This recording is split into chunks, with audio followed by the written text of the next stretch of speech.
Civil sociology classes में आप सभी का स्वागत है। आज हम लोग बात करेंगे सोशल प्रोसेस, सामाजिक प्रक्रिया की। सामाजिक प्रक्रिया क्या होता है? तो सामाजिक प्रक्रिया अंतःक्रिया के विभिन्न स्वरूपों को ही सामाजिक प्रक्रिया कहते हैं।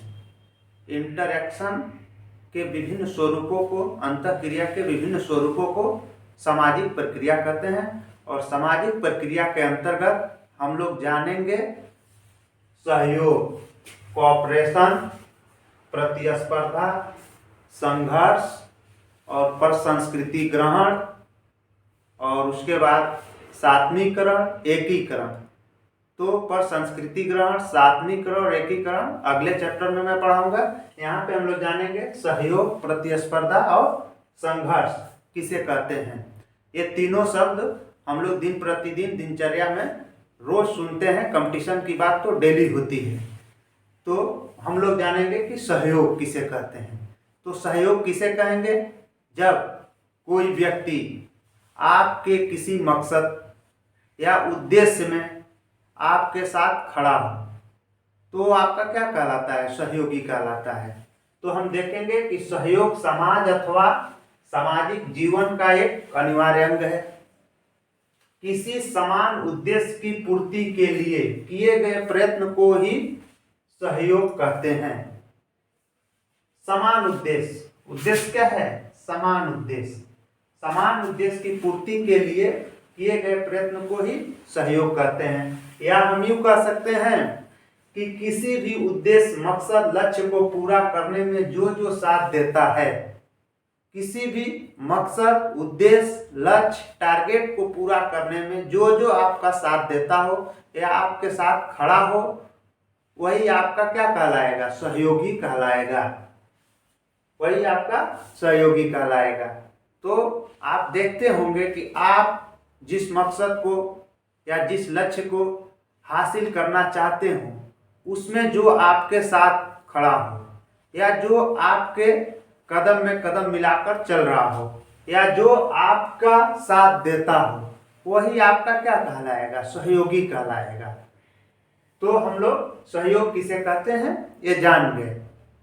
सहयोग किसे कहते हैं आप देखेंगे कि किसको सहयोगी कहेंगे।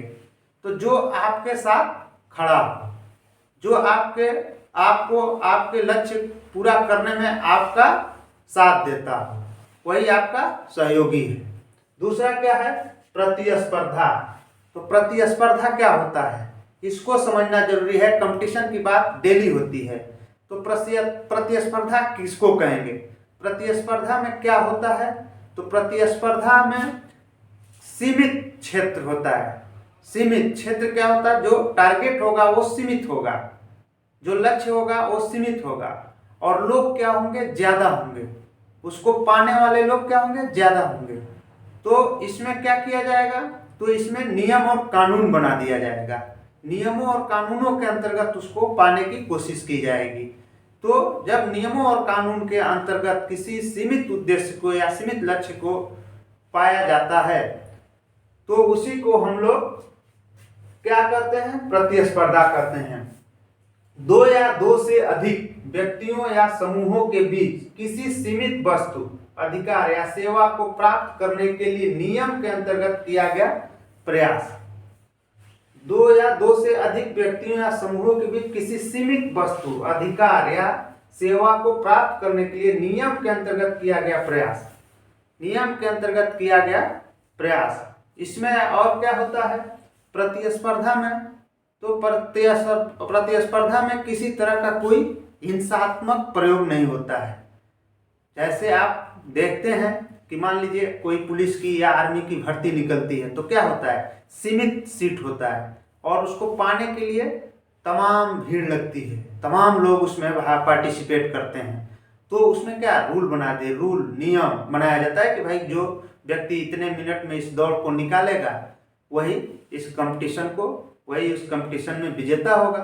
तो बहुत सारी भीड़ रहती है, लेकिन उस नियम के अंतर्गत जो आता है किसी तरह का कोई हिंसात्मक प्रयोग नहीं होता है।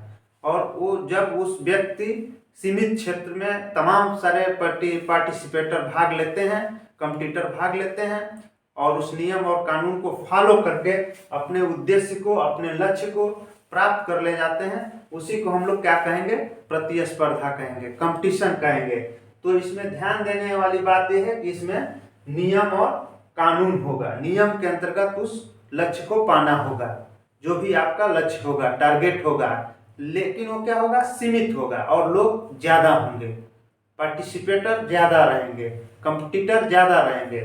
तो दो या दो से अधिक व्यक्तियों या समूहों के बीच किसी सीमित वस्तु, अधिकार या सेवा को प्राप्त करने के लिए नियम के अंतर्गत किया गया प्रयास ही क्या है?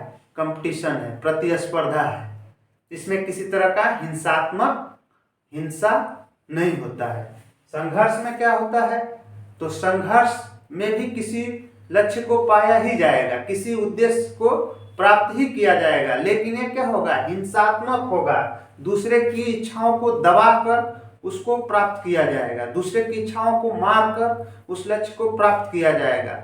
इसलिए हिंसात्मक होता है। तो इसमें आप देखेंगे कि साधारण शब्दों में अपने उद्देश्य की पूर्ति के लिए हिंसात्मक तरीके अपनाकर या धमकी देकर दूसरे की इच्छाओं को दबाकर किसी लक्ष्य को प्राप्त करना ही क्या कहलाएगा? संघर्ष कहलाएगा। संघर्ष में आपने क्या देखा कि हिंसात्मक या बल प्रयोग करके या किसी को धड़का कर, धमका कर या डरवा कर उसके इच्छाओं को दबाकर आप उस लक्ष्य को प्राप्त कर जाइए, ये क्या कहलाएगा? आपका संघर्ष। तो सहयोग, प्रतिस्पर्धा और संघर्ष के बारे में हम लोगों ने जाना। अब देखिए कि सहयोग जो है वो प्रोफेसर ग्रीन सहयोग की जो परिभाषा क्या बता रहे हैं? प्रोफेसर ग्रीन सहयोग को परिभाषित करते हुए कहते हैं कि सहयोग दो या अधिक व्यक्तियों द्वारा समान रूप से इच्छित किसी कार्य को करने या किसी लक्ष्य तक पहुंचने के निरंतर एवं सार्वजनिक प्रयत्न को कहते हैं। ग्रीन कह रहे हैं कि सहयोग दो या अधिक व्यक्तियों द्वारा समान रूप से इच्छित किसी कार्य को करने या किसी लक्ष्य तक पहुंचने के निरंतर एवं सार्वजनिक प्रयत्न को कहते हैं। और फिर ये सहयोग कितने प्रकार का होता है? तो प्रोफेसर ग्रीन ने सहयोग को निम्नलिखित 3 भागों में बांटा है। 3 भागों में। पहला सहयोग कौन सा है? तो पहला प्राथमिक सहयोग, प्राइमरी कोऑपरेशन। प्राथमिक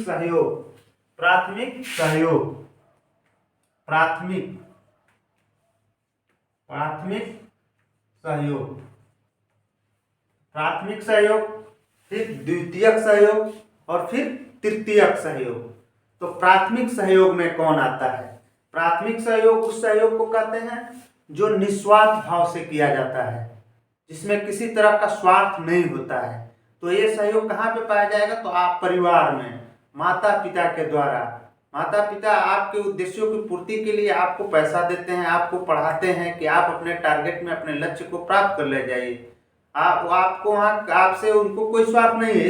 इस तरह का सहयोग जो है आपको परिवार में देखने को मिलता है, प्राथमिक सहयोग।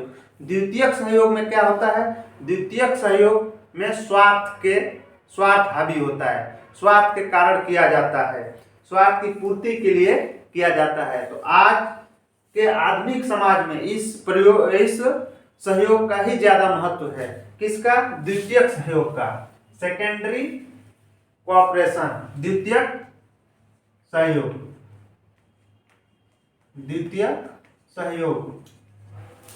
सहयोग का ही आज के आधुनिक समाज में ज्यादा महत्व है। कोई भी आपको सहयोग तभी कर रहा है जब आपसे कुछ लाभ हो, आपसे कुछ स्वार्थ जुटा होगा, तभी वह व्यक्ति आपका आज के डेट में सहयोग करेगा। तृतीयक सहयोग क्या होता है? तो तृतीयक सहयोग आपातकाल की स्थिति में किया जाता है, उसमें भी कोई स्वार्थ नहीं रहता है। मान लीजिए आप रास्ते चल रहे हैं, आपका एक्सीडेंट हो जाए, कोई व्यक्ति आता है आपको उठा देता है, किसी तरह का कोई स्वार्थ नहीं है।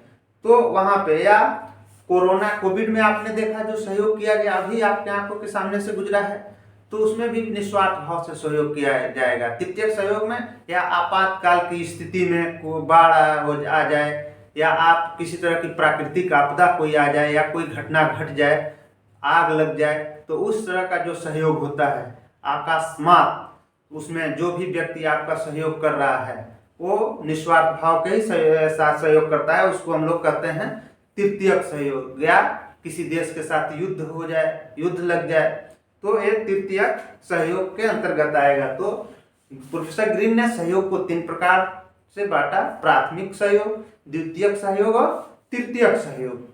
अब इसी मैकाइवर तथा पेज ने सहयोग को 2 प्रकार में बांटा है। मैकाइवर और पेज ने सहयोग को 2 प्रकार से बांटा है, प्रत्यक्ष सहयोग और अप्रत्यक्ष सहयोग। तो प्रत्यक्ष सहयोग में क्या होता है, तो एक साथ मिलकर किसी कार्य को करना, आमने सामने एक साथ मिलकर किसी कार्य को करना और उसमें अपने मकसद को प्राप्त करना। जैसे खिलाड़ी, फुटबॉल के खिलाड़ी, क्रिकेट के खिलाड़ी, तो ये क्या करते हैं, ये आमने सामने होते हैं, ये प्रत्यक्ष सहयोग करते हैं। फिर अप्रत्यक्ष सहयोग में क्या होता है, तो अप्रत्यक्ष सहयोग में भी मकसद एक ही रहेगा, लेकिन अब उसमें आमने सामने व्यक्ति नहीं होगा। जैसे आप किसी फैक्ट्री में देखेंगे जो व्यक्ति काम करता है, या कपड़ा बनाने वाले फैक्ट्री में, या जहाँ पे कपड़ा की बुनाई या कढ़ाई होती है, तो देखेंगे कि बटन बनाने वाला कोई और है, उसको सिलने वाला कोई और है, और सब उनका उद्देश्य क्या है, कपड़ा को ही बनाना, लेकिन अलग अलग लोग हैं, अलग अलग लोग हैं जो आमने सामने नहीं हैं, भिन्न भिन्न कार्य कर रहे हैं, लेकिन उद्देश्य एक ही है। तो प्रत्यक्ष और अप्रत्यक्ष सहयोग ये 2 प्रकार का हो गया। प्रतिस्पर्धा के बारे में, प्रतिस्पर्धा को परिभाषित करते हुए बिजेंस तथा बिजेंस ने लिखा है कि प्रतिस्पर्धा 2 या अधिक व्यक्तियों द्वारा ऐसी एक ही वस्तु को प्राप्त करने के लिए किए गए प्रयत्न को कहते हैं जो इतनी सीमित है कि सब उसके भागीदारी नहीं बन सकते, सब उसके भागीदारी नहीं बन सकते। उस लक्ष्य को प्राप्त करने के लिए सीमित लक्ष्य क्षेत्र है, उसको प्राप्त करने में सब भागीदारी नहीं बन सकते। तो इसको प्रतिस्पर्धा भी 2 प्रकार का होता है, एक वैयक्तिक प्रतिस्पर्धा, एक अवैयक्तिक प्रतिस्पर्धा। वैयक्तिक प्रतिस्पर्धा में क्या होगा, जिसको चेतन भी कहते हैं, अवैयक्तिक प्रतिस्पर्धा को अचेतन कहते हैं, अचेतन। तो वैयक्तिक प्रतिस्पर्धा में एक दूसरे को भली भांति आदमी जानता है। जो वैयक्तिक प्रतिस्पर्धा होगा, पर्सनल कंपटीशन जो होगा, उसमें व्यक्ति एक दूसरे को जानेगा। जैसे कक्षा में फर्स्ट आने के लिए वाद विवाद प्रतियोगिता विद्यालय में जो होता है, तो आमने सामने उसको व्यक्ति क्या होता है, पर्सनल जानता है। अवैयक्तिक में उसको जानता नहीं है। प्रतियोगी परीक्षाएं जो होती हैं, प्रतियोगी परीक्षाएं, या किसी नौकरी के लिए जो जॉब निकलती है, उसमें उसको आमने सामने व्यक्ति नहीं जान रहा है। या पुलिस की जो दौड़ हो रही है, या सेना की जो दौड़ें होती हैं, तो ये क्या है, अवैयक्तिक प्रतिस्पर्धा है। वैयक्तिक और अवैयक्तिक, चेतन और अचेतन। गिलिन ने वैयक्तिक प्रतिस्पर्धा को चेतन प्रतिस्पर्धा, कॉन्शियस कंपटीशन, तथा अवैयक्तिक प्रतिस्पर्धा को अचेतन प्रतिस्पर्धा, अनकॉन्शियस कंपटीशन कहा है। इसकी विशेषताएं क्या हैं, तो प्रतिस्पर्धा में 2 या 2 से अधिक व्यक्तियों का समूह होगा, 2 या 2 से अधिक व्यक्तियों का समूह। तीसरा पक्ष का होना अनिवार्य होगा, इसमें तीसरा पक्ष भी होगा जो निर्णय करेगा। और अहिंसात्मक साधन है। प्रतिस्पर्धा क्या है, अहिंसात्मक साधन है, निरंतर प्रक्रिया है, सार्वभौमिक प्रक्रिया है, सार्वभौमिक प्रक्रिया है। गिलिन ने प्रतिस्पर्धा के 4 स्वरूपों का वर्णन किया है। गिलिन ने प्रतिस्पर्धा के 4 स्वरूपों का वर्णन किया है। तो उसमें पहला क्या है, आर्थिक प्रतिस्पर्धा। दूसरा क्या है, सांस्कृतिक प्रतिस्पर्धा। तीसरा क्या है, प्रजाति प्रतिस्पर्धा। चौथा क्या है, स्थिति या कार्य के लिए प्रतिस्पर्धा। फिर हम लोग बात किए थे संघर्ष का। तो फिर संघर्ष को भी परिभाषित करते हुए गिलिन ने 5 स्वरूपों का वर्णन किया है, 5 प्रकार के संघर्षों की व्याख्या किया है। तो जो पहला संघर्ष है उसको कहा है वैयक्तिक संघर्ष, पर्सनल कॉन्फ्लिक्ट। इसमें क्या होता है, घृणा, द्वेष, क्रोध, शत्रुता आदि के कारण 2 व्यक्तियों में जो संघर्ष होता है, घृणा, द्वेष और शत्रुता के कारण जो संघर्ष होता है, उसको हम लोग कहते हैं वैयक्तिक संघर्ष, पर्सनल कॉन्फ्लिक्ट। दूसरा क्या है, प्रजाति संघर्ष। प्रजाति संघर्ष में रेशियल कॉन्फ्लिक्ट, प्रजाति। तो प्रजाति में क्या होगा, रेशियल कॉन्फ्लिक्ट में तो यह सामूहिक संघर्ष है, सामूहिक संघर्ष है। जैसे श्वेत और अश्वेत का संघर्ष, जाति और धर्म का संघर्ष, जाति जाति का जो संघर्ष है। ये क्या है? वर्ग संघर्ष, वर्ग वो प्रजाति संघर्ष है। और वर्ग संघर्ष में कार्ल मार्क्स की बात आप लोग जान ही रहे हैं, जो शोषक और शोषित का संघर्ष बता रहे हैं, जो शोषक और शोषित का संघर्ष, बुर्जुआ और सर्वहारा वर्ग का जो संघर्ष है, पूंजीपति और गरीब लोगों का जो संघर्ष है। तो वर्ग संघर्ष और राजनीतिक संघर्ष, राजनीतिक संघर्ष में जो अलग अलग पार्टियों का संघर्ष है, अलग अलग दलों का जो संघर्ष है। फिर है अंतर्राष्ट्रीय संघर्ष, फिर अगला क्या है? अंतर्राष्ट्रीय संघर्ष। तो आज के लिए इतना ही।